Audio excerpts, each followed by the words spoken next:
Welcome to Bird Fans Forever, episode 87. Today we're honored to welcome someone whose impact on Illinois State athletics spans more than 3 decades.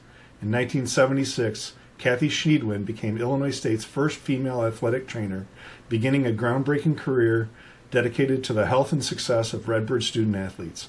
Over the years, Kathy worked with countless teams, coaches, and athletes, earning a reputation for her knowledge, compassion, and professionalism.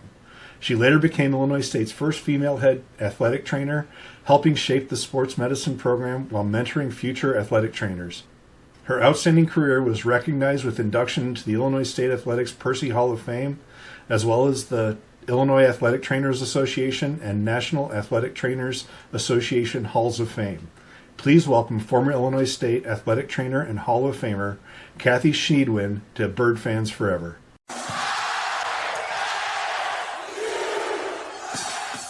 Hello and welcome to Bird Fans Forever. This is episode 87 with Kathy Schniedwind, athletic trainer for ISU. Kathy, welcome to the podcast. Thank you, John, Steve, and John. It's awesome to be asked to be on it, so thank you all. This is awesome. So I've known Kathy since the day I started, right? When I started at ISU, we were told we could go to Doc, Kathy, or Ruben, and that was it, to get our ankles taped. We had a lot of extra. We'll talk about that, about how many extra student trainers there were. But we were not allowed to go to a student trainer. So we had to kind of plan our getting ready for practice appropriately. So Kathy, we start with this with every person that ever comes on our podcast. How'd you get to ISU? You know, I've been an athlete my whole life, and I love medicine. And so I thought I wanted to be a doctor, but I talked myself out of it because I didn't think I'd do well in math or organic chemistry. So I heard about athletic training through one of my high school coaches at Indiana University, because she got her degree there too. So I taught 1 year out of school, health and physical education, thought I wanted to coach, and then thought, nope, not what I want to do. It's not medicine. It's not, it's not sports.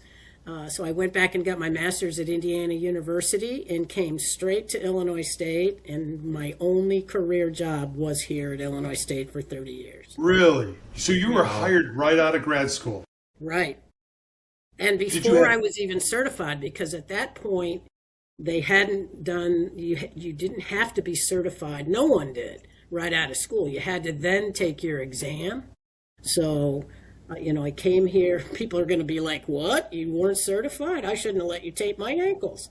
But that's how everybody had to do it back then. Now that's not how it works. So, yeah, and then I became certified, and I loved Illinois State. I never planned to be here my entire career, but I was, and I'm glad I was. And to this day, I bleed red and white and still go to a lot of events. You do. I see you at a lot of events. So talk to us about how from Indiana to Illinois State, did you know somebody here? Did they recruit you? I mean, did you send resumes to every university on the planet? That's interesting. Yes, I did. And in fact, I went to a seminar, the Illinois AFER convention. And I submitted a resume to Illinois State, but Lori Mabry, who was our women's athletic director, had already left. So it was in her mailbox. She got it after I already left, and she left. And then I got a call because she knew Marge Albaum very well at Indiana University, where I was in school. Marge was a pioneer in women's sports as an athletic trainer, very much so, very respected nationwide. And so Marge and Lori Mabry talked to each other, and that's how I got an interview at Illinois State. And interestingly, what year was that? There was another, this is a funny story too. There was another candidate here at the exact same time I was here, and they hid us from each other. I was one place, she was another. She was from Indiana State. So, yeah. Boom. I didn't know that right away, but I'm like, okay, so we might run into each other. And they said, no, you're going to be different places. And so that was real interesting. And Bob Keefe was involved in interviewing me. And Bob had just come from a fishing trip and was literally dressed like he was out camping. And I'm like, what the heck's going on here?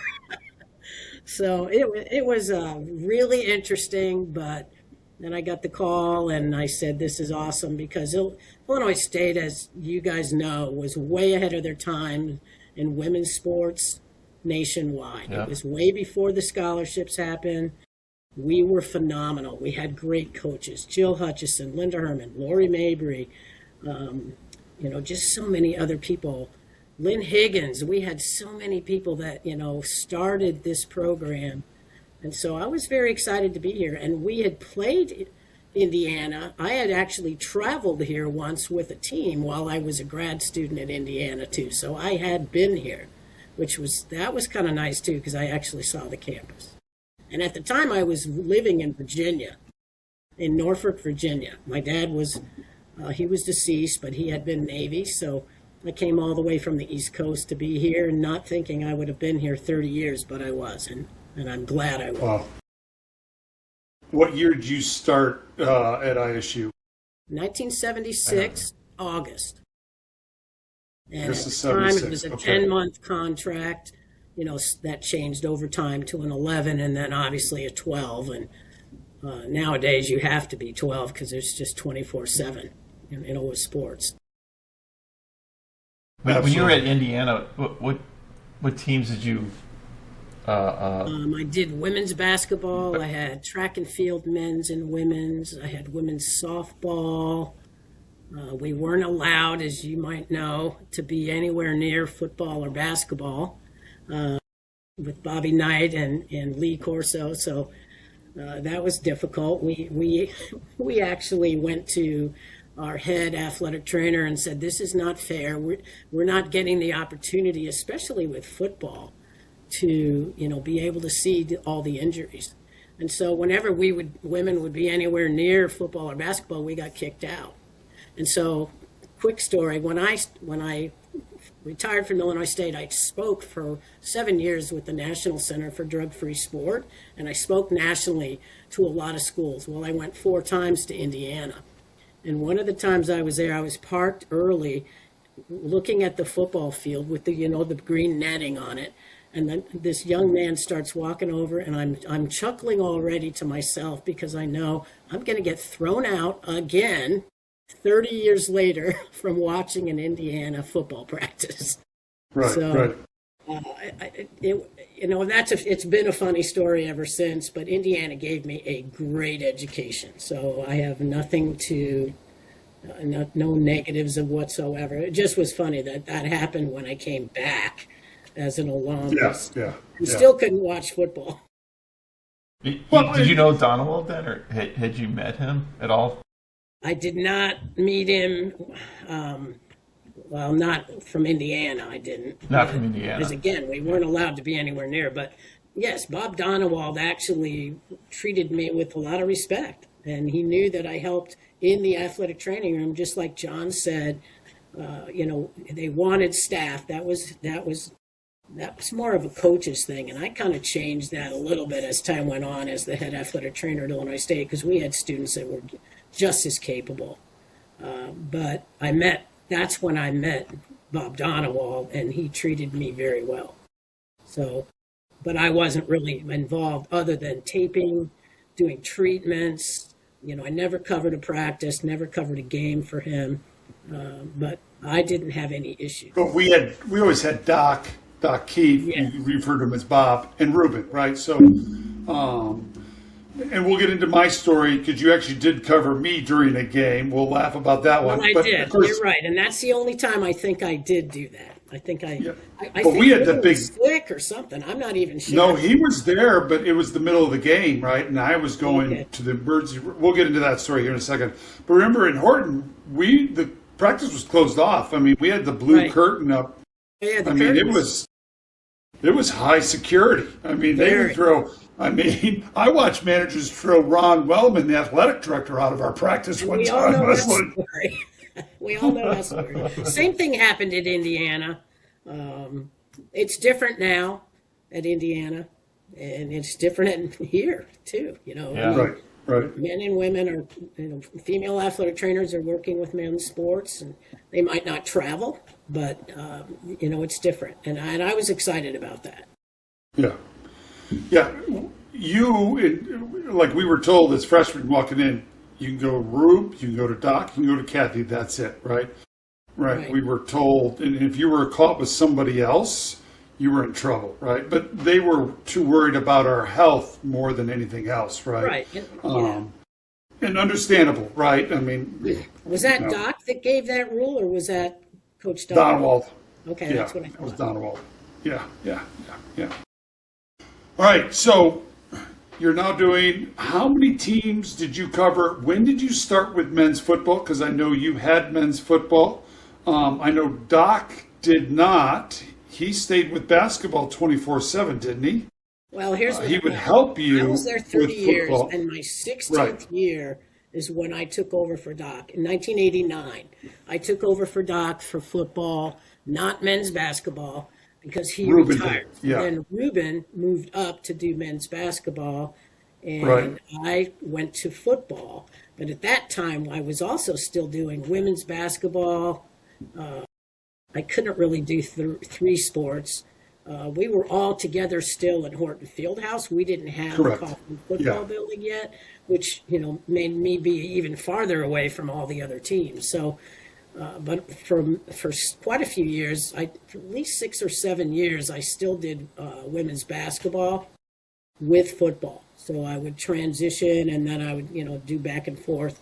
And then at one point, it was too hard once we got the Kaufman football building to try to do basketball and football in two different situations. So I stopped doing women's basketball, which was a hard decision for me, to not be doing women's sports, which is what I started with. But then I went 100% to football. But then all my staff, whatever sports they were the head person for during the season, when that season ended, they also covered other things. So I covered a lot of different sports. Tennis, we track and field. I mean, we were at a lot of events, so you knew that you couldn't just do one sport, because at that time we had 3 of us, and then eventually 4, and there's quite a few more now, which is a positive because you can't be everywhere. Every Division I team goes year round, and you absolutely. And so I finally made a rule that, with the administration, I said, guys, whoever is in season is who I have to concentrate on. So if somebody's out of season, I can't be everywhere, nor can my other staff. We will do the best we can, but, the in-season sports, I feel like needed to have that. Every coach wants somebody there all the time, but we couldn't do that. Agreed. And I felt like in my entire career, I had a pretty good relationship with the coaches. They knew where I was coming from, and I did the best I could. It doesn't mean I didn't argue or have some issues, but I said, here's what we're going to do. And I did that with the administration, with the athletic directors. I said, here's what I would like to do, but I need your backing and I need your support. For the most part, it worked. I had to fight a lot more than I wanted to. And when you're 5'1" and a female, people aren't exactly afraid of you. But I feel like I earned that respect, and I loved what I did for 30 years. So, I would tell you this: in the training room, as we walked in, if Doc had somebody, you would just be like, "You sit." I was like, so. You might be 5'1", but when you said sit and get your ankles taped, it is light. Get your butt in there, get taped, and get done. All right, so Kathy, we were just talking off air, and so one of the things I like to tell the story is my senior year, and I'll have my redshirt senior year, which will win the championship in. But my senior year, I break my foot right after 10 games. I had a stress fracture. I was playing on 3 broken bones in my foot. And so when that foot finally just gives up and compound fractures, I have to have Gerard and Sonny, which you'll tell a story very similar to that. Because I'm not going off the court, Redbird Arena, in a stretcher. There's no way I'm being first for this one. Right? So they help me. I get down. Well, I see coming out of the bleachers here comes Kathy Schniedwind. And I'm looking like, what is she doing? Ruben's right next to me, and my shoe's turning red. And the ambulance is being pulled into Redbird Arena. And we're getting in, and you go get right in the ambulance, And, then they put me on the stretcher and there you're sitting. I'm like, because somebody's got to go with, Rube's got to stay, right, at the game. And that's the divide and conquer kind of thing you guys have got to deal with, which is very interesting. And you went all the way with me to Broman. Dustman and Seidel are inbound on our location, right? They're coming in. They're x-raying my foot, and they're cutting away my jersey, and now I'm standing there on crutches because nobody's going to move me. And so... It's hard to move a mountain, John. Yeah. So talk about, right, those kind of situations where you had to go with a student athlete to the hospital and do those kind of things.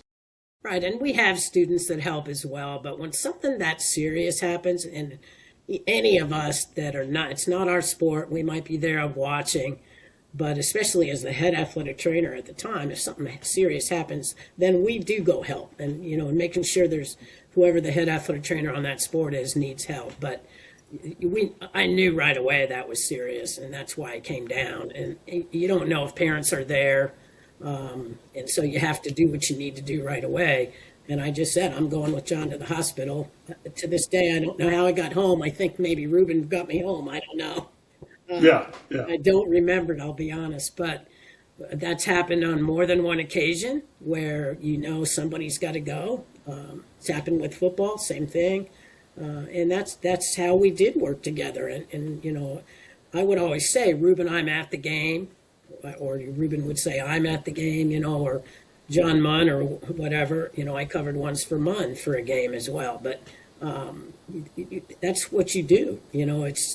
That's what I loved about my job, because I wasn't with one sport. I loved being with the different sports and making them feel like, hey, I should be as important as what you're doing with football or women's volleyball or basketball or any of the women's teams.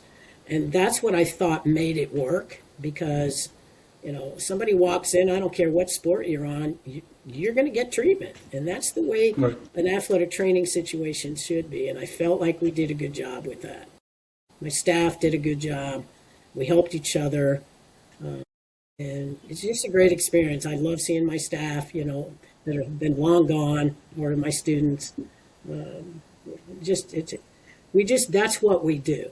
And as I said, we had a player from Missouri State go to the hospital. We had an official go with a fractured elbow.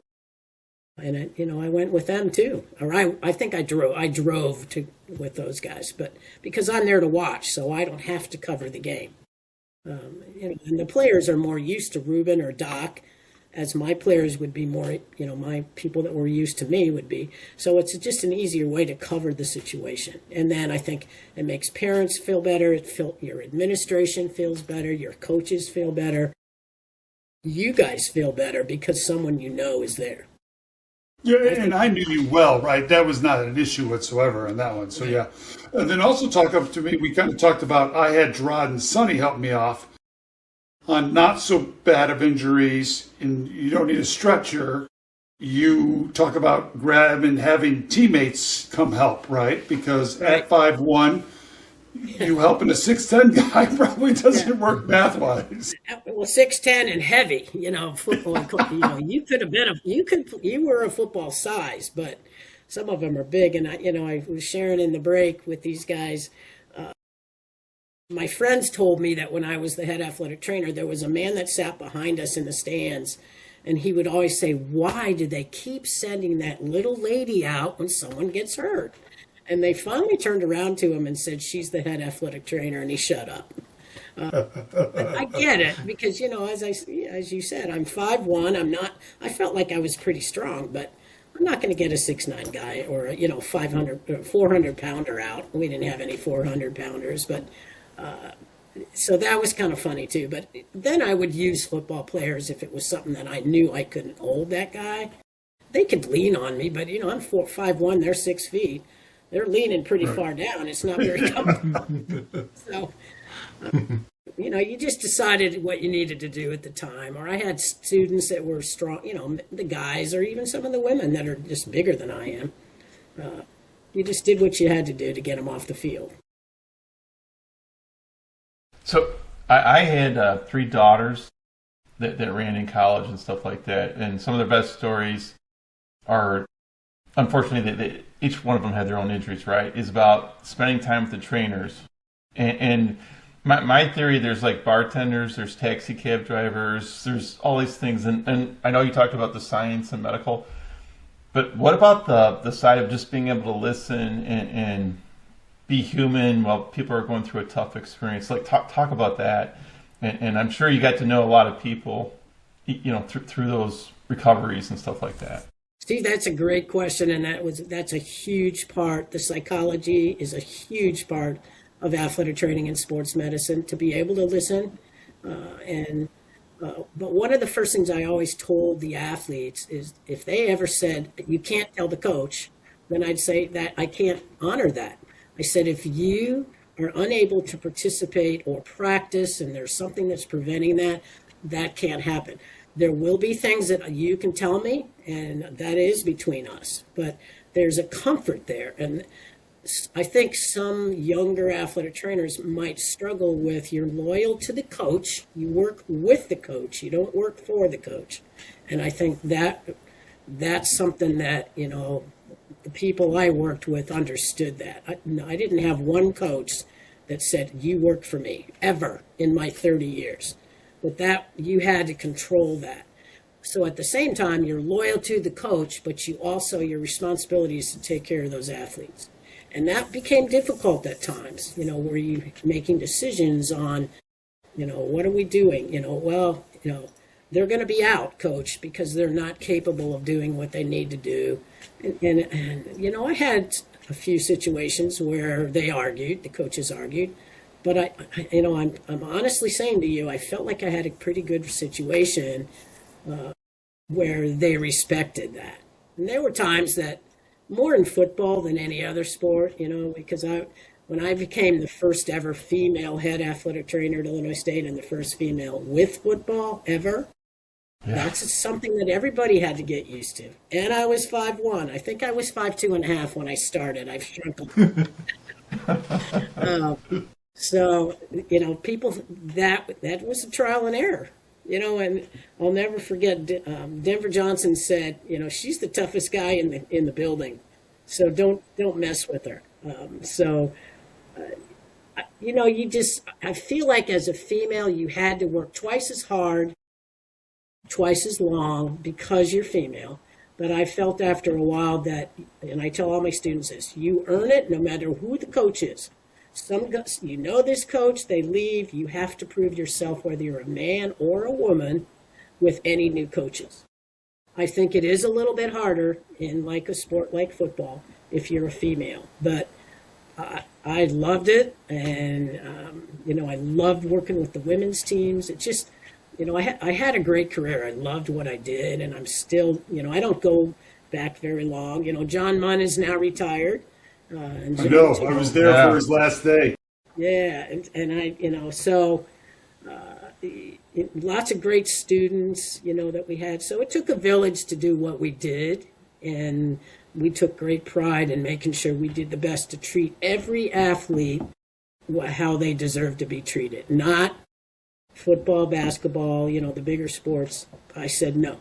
You come in here, you will get treatment just like anybody else. So, and I worked very hard at making sure that my staff did that. I have to imagine that some of your favorite moments probably wasn't, someone throwing 4 touchdowns. It was probably just that person who spent so much time in the training room and just being able to play and walk out and just participate. And no matter what the results were, that probably was as rewarding as watching someone throw 2 touchdown passes that day. Steve, 100% accurate on that. Michael Gardner, who played football for us, had a major knee injury. He totally blew out his entire knee. He was a linebacker, played more on special teams. He had major surgery, so he tore all the ligaments and the anterior cruciate and all that. And he worked his butt off to get back and play. The first game he came back and played, I almost cried when he ran out on the field. And he came off the field and gave me a huge hug. And unfortunately, sadly, God rest his soul, he graduated, but then he was killed in an automobile accident in Country Club Hills, exiting in a snowy day, and passed away. But there, I could give you lots of women's players. Ellen McGrew you just interviewed her. I could tell you a lot of names, and they're all going to be mad. How come you didn't say my name? Ellen won't be mad. So she blows her knee out, and the first time she comes back to play, it's just so exciting because they worked so hard. So Steve, you were right on. I say that all the time. When people ask that question, because I get asked that a lot over my career, that's what I'll say. The joy to see an athlete come back from an injury, work so hard, and be successful. And that the camaraderie is there. One of our women's basketball players just had her 60th birthday, and several of them came, and they all did fun things with her. So any of those alums that come back, it's just so fun to see them all. And Yeah. And I'm getting to the point where I don't remember everybody's name, and I just like, okay, and you just don't want anybody to feel badly, but you just hug them like, I can't say your name, but I love you, and great to see you again. Well, the other thing too is that as a student athlete, there's all there's the personal side, and who knows what tests or whatever they have, but like there's people dealing with injuries, right? And they're going out and they're playing, and then like as a fan, you don't know what's going on. You're like, well, what's going on with Billy? Why is that person not doing this and that? And we don't know the personal injuries that are happening and the struggles and what they're doing just to overcome, just to get on the field and stuff like that. So I'm sure you saw that throughout your career too. Stephen, especially when I retired and I went back to sitting in the stands and people start complaining. You're like, rah, rah, rah, why are, I want to turn around and say, those are my persons. Those are my athletes. And you want to punch them because you're like, you have no idea what they've been through. And that is hard. You have a relationship that's unique because of the role we play. Our job is to do the best to keep them healthy, and if something happens, get them better. But we're kind of a sounding board as well. But it's never going to be a situation it wasn't with me where, it's something, that they want to say, I don't like the coach, and I never let that happen. I dealt with the injury and made sure that I wasn't getting between an athlete and the coaches, because that's hard at times. It's hard. But I had great coaches. I really did. I look back and I think, I had to get a few of them in line, but Illinois State has had really good coaches, and it's, during my career, it was a big family, and they cared about each other and supported each other's sports, and that's what I love too. All right, Kathy, right, we were talking off air, we freshmen carried bags, but Ruben would always hit, or Doc would hit some of us older guys up after I was no longer a freshman, and we'd carry extra medical bags because all the stuff for the road, right? You just don't get dinged up on home games. You get dinged up, and we might have back-to-back or 3 games in a row.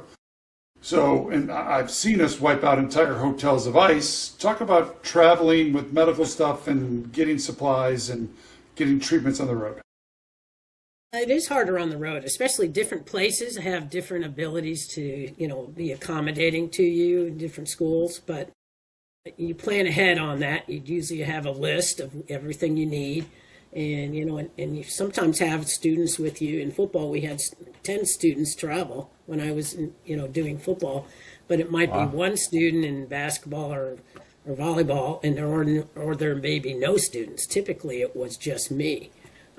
And so, you have to really work on that and figure out so that you don't run out of anything. Now, there have been occasions where you might have to ask the home team, hey, can I have a roll of pre-wrap? We're a little low on pre-wrap. That was usually because one of the students forgot to put enough in there, but that didn't happen very often. But the same thing you just said about ice machines, I traveled with our women's softball team to Australia in 2004, right after Christmas, and we went to this camp. And so you're in a kitchen and everybody has jobs. You have to all do things. Some serve, some clean up, some, do the dishes. Well, as soon as I got there, I'm like, okay, I can do ice in these big pots, put it in the freezer. And so then we can put those boulders of ice in coolers when they went to practice and competition. So you learn to be very innovative on how to get stuff done in places you're not used to. And I had help too. Some of the coaches would, freshmen had to carry things, but a lot of times they just offered to carry it because, here's my 5'1" again, and I'm looking like, a lady carrying water from the well. And in football, same thing. So you have to be smart about what you do and be able to be innovative. And like you said, go to the store and get me 3 big bags of ice. I know Dan Butterly and the managers had to do that on a regular, not on a regular basis, but every twice a year they would be, hey, we need more bags of ice. We're out, right? You know. And that was the thing we wanted the least to not have. And that was true too. Like when I was doing football and you did double practices in the summer before the school starts, and we have ice machines that they fill once or twice a week, or more often during camp, I would be furious if the truck didn't come, because we put that in the ice baths for the athletes. And it wasn't just football, it was cross country and soccer. So you're doing a lot of the same things for a lot of the sports. I prided myself on that too. I didn't want it to just be football, men's and women's basketball, and volleyball. There are other sports that need to have the same amount of care. And so Amen. I really, really tried hard to make that happen. So you're right. Traveling is a little harder, lots more things. But you just plan ahead and hope you have a lot of help, like you guys said you had in basketball. Well, yeah, we helped, right, because we did. Now, we didn't need much pre-wrap because most of us, by the time we were sophomores, just gave up on pre-wrap and would rather have the tape tight. Right on the screen. Yeah. In fact, still to this day, I do not have any hair on my ankles because, I went 5 years without pre-wrap on my feet. And so, You're tough. You're tough, John. I wanted it tight, right? I like the tight wrap of the foot, right? And when you're doing that, and I never had a sprained ankle on my broken foot, never sprained an ankle. So wow, you never sprained an ankle. That's unique. Never sprained an ankle. That's so common in basketball. Oh God, yes. Well, it's probably because I couldn't jump. You didn't get high enough off the ground to hurt anything. Yeah. I love it. Hey, Kathy, let's talk about 1988. That's a great year. So John Diner and I, we graduated from Illinois State. Pemberton's team makes the NIT, but you trump us all, right? And you had a great experience in '88. So talk about what happened in 1988 for you. So one of the greatest experiences in my career, by far. You never know if it's going to happen, but I went out to Colorado Springs in 1982 for 3 weeks, worked with track and field and some weightlifters and others. And then you go like 3 sports festivals, and then people observe you and you don't even know who they are. And then you get a letter that says you have been chosen for the Olympic Games in Seoul, Korea. And I was like, wow, it was just so cool. And so then we did a 5-week tour. I had women's team handball that I knew nothing about. And it's really kind of a combination of water polo on land, soccer, and kind of volleyball, or basketball, And they took athletes that were really good in those sports from colleges, and that's who our team was. So we traveled for 5 weeks, 2 weeks in Russia, 2 weeks in Hungary, and a week in Norway, before we went to Los Angeles and processed there, and you got all your uniforms and stuff. And then I was in a month in Seoul with our handball team. We had the village that we stayed in was brand new condos that Koreans bought we lived in them before they did, which I thought, wow, that's weird. You buy a condominium, and then we're going to break it in for you while we're here. Yeah, Exactly. And so they had the condo that I was in. There were 5 females. We were upstairs in the bedrooms upstairs, and then the downstairs was the medical clinic. So when you weren't with your sport, we all rotated and said, I can cover these hours. I can do that. I can do that. And one of the greatest stories I would give you guys is Greg Louganis, who, if you remember, you're old enough to remember that he hit his head on the platform diving. He didn't know if he would compete again. The UCLA's head physician, Dr. Puffer, was the one that treated him. And then every day when he came in, we would have to cover it with what's called flexible collodion. It's a liquid that hardens like rubber. And we had to cover the wound with it. And then when he was done practicing or competing, he would come back in, and we had to take it off, dry it, make sure it was good.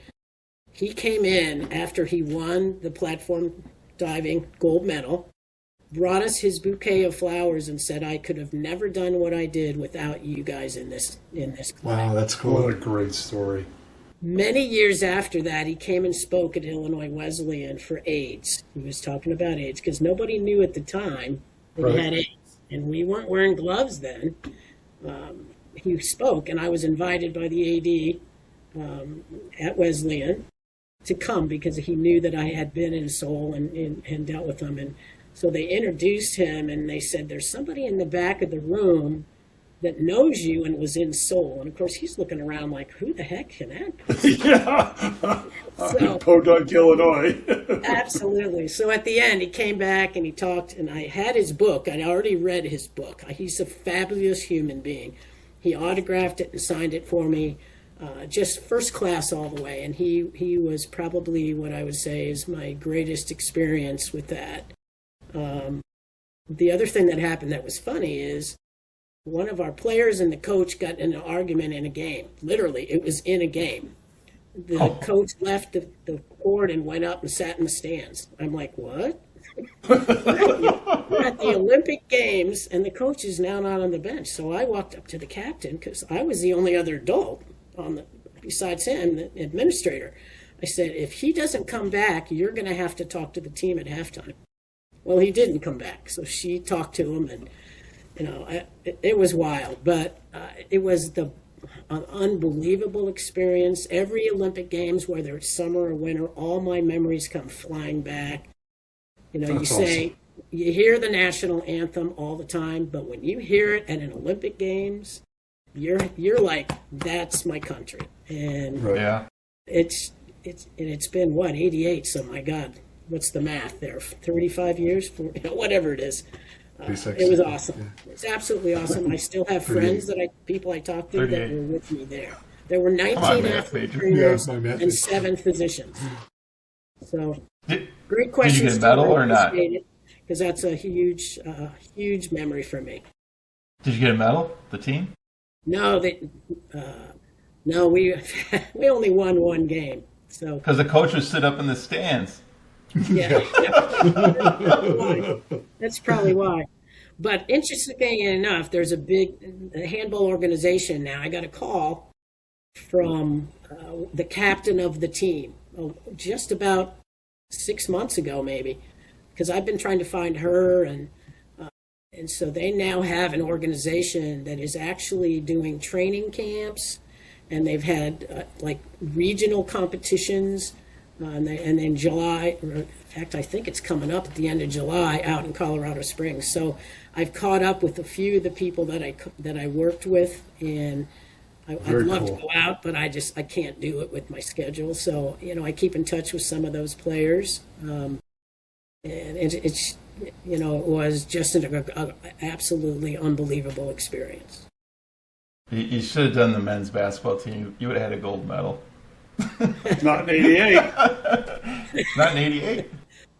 98. No, they lost in 88. They won in 84. They lost in 88, and then the Dream Team in 92. Oh, yeah. In 92, and that's exactly right. And so I met David Robinson, who's like 9 feet tall. I have a photo. I'll show it to you sometime. I'll figure out how to show it to you. In fact, I just saw it yesterday because I was looking for some pictures to do a presentation I'm doing, and just the nicest athletes. They were all so appreciative. The security was unbelievable with the people on the roof, the dogs walking around. Now it's 9 times bigger, but they were rifles, on the roof, and the food was great. It's the first time I ever had kimchi, and I love it. It was not spicy. And you're on buses, and at the time, they didn't really want the United States there. It was kind of a bad time frame. And so they never had U.S. on the bus. They never knew what team it was. And then when we would go to practice or compete, they had guards literally around the bus the entire time. They had the little sled that has a mirror on it, and it would put it under the bus to make sure there was no bombs or anything. It was just a unique experience. I was honored to be selected, a lifetime achievement. So thanks for asking, Steve. I appreciate it. So Kathy, Illinois State has a lot of things that we can be proud of, right? You mentioned earlier being progressive in women's sports when, that era was just evolving and stuff like that. They were pioneers there. But Illinois State has done another thing. They hosted Special Olympics since 1977, right? And you've been involved with that. So tell me what it means to host for ISU, but being involved and being with those great athletes too. Special Olympics is my number one passion. I've loved it forever. I started in 78, and I came to Illinois State in 76.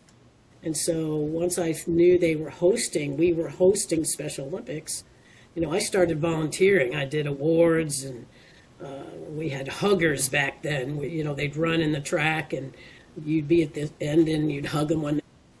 Doing that because one athlete one year who never stopped when the whistle blew, and they just kept plowing and ran into one of the volunteers. So that ended. I just love it. I love working with people with intellectual disabilities. It's fun to, just like it is regular athletes, to go out and work hard, and they smile, and, just be able to see them do what they can do instead of people saying you can't do that is what's been so wonderful over the 48 years that I've been a volunteer since then. In 1985, I was asked to chair the medical coverage for Special Olympics. So I did the summer games and the state basketball, and I did that for either chaired or co-chaired later on in those years with a young man who's also an athletic trainer, Jerry Schlemmer, who was at Southern Illinois Edwardsville. He's retired now, and did that with him. But then I was asked to be on the board of directors in 2010, which I'm still on, and I'm the board chair now. So it's been a full circle for me. I love it. I've learned a ton. I've been fortunate to be at 3 World Games for Special Olympics. Just recently, last March, a year ago March in Italy. I just recently was in Minneapolis for the National USA Games. Again, a wonderful experience. I have a lot of athletes that I call my friends. And it's just fun to see where we've come. We have athletes now that are doing podcasts. How many people do a podcast? Not a lot. I would have no idea how to do a podcast. We have athletes that put on. Either do we. You're doing a fine job. But just the opportunities. We have athletes that speak to crowds. We've had over 12,500. That's not right. You have to go back on that. 1,250 probably people that they speak to, and it's wonderful to watch them learn how to speak in public and do that. It's just, I absolutely love it, and I hope that until I can't walk or talk or whatever, that I'm still involved in Special Olympics. It makes you feel good about what you're doing.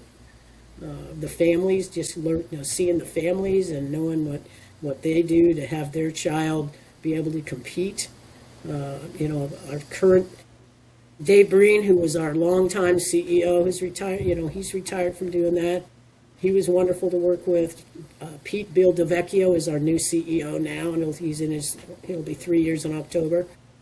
Great people to work with. The staff's wonderful. I just absolutely love Special Olympics. That's where right now most of my time is spent, with Special Olympics, just trying to get to events.